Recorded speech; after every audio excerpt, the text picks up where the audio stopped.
Hello everyone, আশা করি সবাই ভালো আছেন। অনেকদিন পর নতুন একটা ভিডিও নিয়ে আসলাম। আমি সৌরভ, রোমানিয়ার রাজধানী বুখারেস্ট থেকে। আজকের ভিডিওটা একটু ডিফারেন্ট, কারণ আজকে আমার সাথে এক ভাই আছেন। উনি সিঙ্গাপুর থেকে নিজে নিজে আসছেন। তো ভাইয়ের মাধ্যমেই আমরা জানবো উনি কিভাবে আসছেন এবং কিভাবে প্রসেস করে আসছেন। তো সবাইকে আপনার পরিচয়টা দিন আমাদের দর্শককে। আসসালামু আলাইকুম। আমি ফরাজি সজীব। আমি সিঙ্গাপুর থেকে রোমানিয়াতে আসছি গত 5 মাস আগে। হুম 5 মাস হয়েছে টোটালে। প্রথমত সিঙ্গাপুর থেকে রোমানিয়াতে আসা সবার একটা স্বপ্ন থাকে। যারা এশিয়াতে থাকে সবাই চায় যে ইউরোপে যায়। হুম স্যালারি যেমনই হোক সবাই চায় যে একটু উন্নত লাইফের জন্য। কারণ এশিয়াতে তো কোম্পানি কোম্পানি চাইলে অনেক কিছু করা যায় না, কোম্পানির বাধ্যবাধকতা থাকে, হুম। পাসপোর্ট দিতে চায় না বা ফ্যামিলি নিয়ে থাকা যায় না। তো সেই ক্ষেত্রেই 2021 সাল থেকে আমি ট্রাই করতেছি। অনেকবার ট্রাই করছি, অনেকবার ফেল হয়েছি। আপনি কি রোমানিয়াতে ট্রাই করছেন নাকি আরো অন্যান্য যে ইউরোপিয়ান কান্ট্রি ওগুলোতে ট্রাই করছেন? না, প্রথমত 2022 সালে আমি প্রথম ট্রাই করছিল পোল্যান্ডে। হুম পোল্যান্ডে 1 বছর ওয়ার্ক পারমিট ছিল আমার কাছে, বাট এম্বাসি ডেট পাই নাই। পরবর্তীতে পর্তুগালে দিছি, পর্তুগালে 3বার এম্বাসি ফেস করছি। তো 3বার এম্বাসি ফেস করার পরে পর্তুগালে ভিসা রেশো তেমন ভালো না সিঙ্গাপুর থেকে, ওরা এখন টোটালি ভিসা দেয় না। পরবর্তীতে চেঞ্জ করে আবার অস্ট্রেলিয়াতে দিছিলাম। অস্ট্রেলিয়াতে? হ্যাঁ, অস্ট্রেলিয়াতেও। এটা কি 2022 সালে দিয়েছিলেন না, নাকি? না, না, 24 সালে দিছিল আপনার পর্তুগালে, আর 25 সালে গিয়ে দিছিলাম অস্ট্রেলিয়াতে। আচ্ছা। পরে তো ওগুলা কোথাও সাকসেস হন নাই? কোথাও সাকসেস হয়নি। পরে আমার এক বিদেশি ফ্রেন্ড ছিল রোমানিয়াতে। হুম পরে ওর মাধ্যমে ওই কোম্পানির ম্যাডাম আর বস আমাকে চিনতো। তো হুম পরে ওরা একদিন আমাকে বলছে যে সজীব, তুই কি আসতে চাস রোমানিয়াতে? আমাদের তো একজন লোক লাগতো প্লাস ড্রাইভার। হুম। তো পরে বলছি হ্যাঁ বস, আমি আসতে আপনার কি চাই। ড্রাইভিং লাইসেন্স ছিল, বা মানে আপনি কি কাজে মূলত এখানে আসছেন? সিঙ্গাপুরে মূলত আমি ড্রাইভিং ছিল, আমি 7 বছর সিঙ্গাপুরে ড্রাইভিং করছি। হুম। এখানে আসছি একটা রিসোর্টের দায়িত্বে, প্লাস কোম্পানির মাধ্যমে গাড়ি দিছে টুকটাক, যাতে কিছু লাগলে রিসোর্টের তো যাত্রী বা কারো। আপনার আপনার এখানে আসা পর্যন্ত কেমন খরচ হয়েছে? এবং অনেকে তো সিঙ্গাপুর, মালয়েশিয়া বা অন্যান্য কান্ট্রি থেকে আসে বিভিন্ন মাধ্যমে বা এজেন্সির মাধ্যমে হোক। তো আপনি তো নিজে নিজে আসছেন, সো এক্ষেত্রে আপনার কেমন কস্ট বা কি, এটা যদি আমাদের দর্শকদের উদ্দেশ্যে বলতেন। আমার কষ্ট তেমন একটা যায় নাই।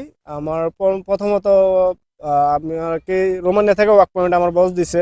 মানে আপনি এটার জন্য কোনো পেমেন্ট বা এটার কিছু? জন্য আমি কোনো পেমেন্ট করি নাই। আর দ্বিতীয়ত আমি সিঙ্গাপুরে এম্বাসি বন্ধ হয়ে গেছে, আমি যখন ওয়ার্ক পারমিট পেয়েছি তখন সিঙ্গাপুরে এম্বাসি বন্ধ হয়েছে, আমার ফিলিপিনে যেতে হয়েছে। হুম হুম ওই ক্ষেত্রে আমার ইন্স্যুরেন্সটা আমি কিনছি, নিজেরটা আমি নিজে ইন্স্যুরেন্স কিনছি, সিঙ্গাপুর ইন্স্যুরেন্স।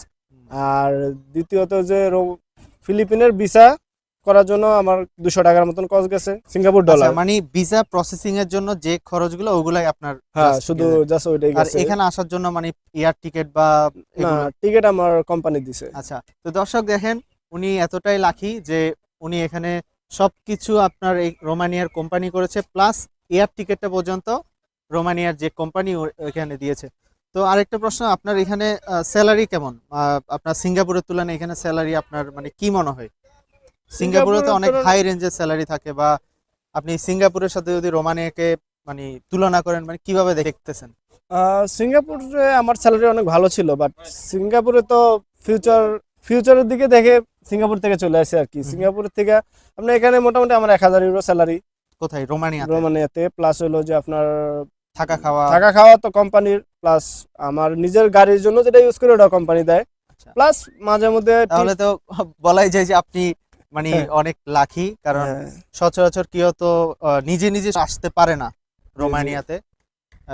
যারাই আসে তারা মনে করে আপনার মতো লাকি। এবং এখানে আপনার স্যালারিও খুবই হাই, 1000 যেটা বলতেছেন, প্লাস আবার অ্যাকোমোডেশন, প্লাস ফুড। হ্যাঁ, এভরিথিং তো কোম্পানি থেকে। যারা সিঙ্গাপুর এবং আপনার অন্যান্য কান্ট্রি থেকে নিজে নিজে আসতে চাই, আপনি ওদেরকে মানে কি সাজেশন দিবেন, বা ওরা কিভাবে আসবে? এখন কেউ চাইলে যদি পরিচিত কেউ থাকে বা বিশ্বস্ত কেউ থাকে হুম হুম তাদের মাধ্যমে ট্রাই করতে পারে, বা ফ্রেন্ড সার্কেল, বা কেউ যদি চায় যে অনলাইন থেকে খুঁজে করব সেটাও করতে পারে। হুম। এরা তবে অনলাইন থেকে তো করলে আসলে অনেক সময় প্রতারিত হওয়ার প্রতারিত হওয়ার সুযোগ চান্স থাকে, থাকে। হ্যাঁ। তো এই ক্ষেত্রে মানে আপনার সাজেশনটা কি, মানে ওরা কিভাবে মানে বিশ্বস্ত এজেন্সি খুঁজে পাবে? বিশ্বস্ত এজেন্সি এখন আগে যারা আইছে বা বন্ধু বান্ধব বা যেমন যারা কাজ করে রোমানিয়া নিয়ে হুম যার সাকসেস আছে, ওটা দেখার পরে ওই ওনাদেরকে নক দিতে হবে। হুম ওই ধরনের লোক যারা সাকসেস আছে, যেমন আমি তো অনেক জায়গায় দিছি, ফাইল নিয়ে ফালায়ারে কাজ করে না, ফাইল নিয়ে থুয়ে দেয়, হ্যাঁ 7-8 মাস পরে টাকা ব্যাক দিয়ে দেয়। ঠিক আছে, তো যাদের আশা যে আমি আসমু, আসতে চাইলে যে স্যালারি যাই হোক আমার ফ্যামিলি নিয়ে সেটেল হবো বা আমি ফিউচারে কিছু করব। তো যারা এরকম আসতে চায় একবার দুইবার রিজেক্ট হয় বা অনেকে অনেক মানে 2-3 মাস 4 মাস 5 মাস বা 1 বছর পরে ধৈর্য হারা হয়ে যায়, এদের উদ্দেশ্যে আপনি কি বলবেন? ইউরোপের বিষয়ে ধৈর্যহারা হওয়া যাবে না। আমার ফ্রেন্ড সার্কেল বা ভাই ব্রাদার অনেকেই তো আমার নিয়ে অনেক কথা বলছে। হুম। আমি অনেকবার ট্রাই করছি, আমি বলছি যে আমি ইউরোপ যাবো, ঠিক আছে, এটা মানে যেভাবেই আপনি হোক চ্যালেঞ্জ নিয়েছেন। আমি যে ইউরোপে যামুই, ঠিক আছে, এখন আল্লাহ কপালে তো থাকতে হবে, বাট ধৈর্য হারা হওয়া যাবে না। বিশ্বস্ত এজেন্সি দেখে খুঁজা যারা কাজ করে ওনাদের কাজের দেখে অ্যাপ্লাই করতে হবে, তারপরে ধৈর্য হারা হওয়া যাবে না। 2 দিন আগের পরে ট্রাই থাকতে হবে, যে যার প্ল্যান যে আমি আসমু মানে আসমু, আল্লাহ যাই হোক, ধৈর্য হারা হওয়া যাবে না। তো যারা ইউরোপে আসতে চান তাদেরকে অবশ্যই ধৈর্য ধরতে হবে এবং আপনারা ধৈর্যের পরেই কিন্তু আপনারা সাকসেস হতে পারবেন। তো এই ছিল আজকের এই যে ফরাজি ভাই, ওনার সফলতা নিয়ে আজকের এই ছোট্ট ভিডিও। সবাই ভালো থাকবেন, সুস্থ থাকবেন।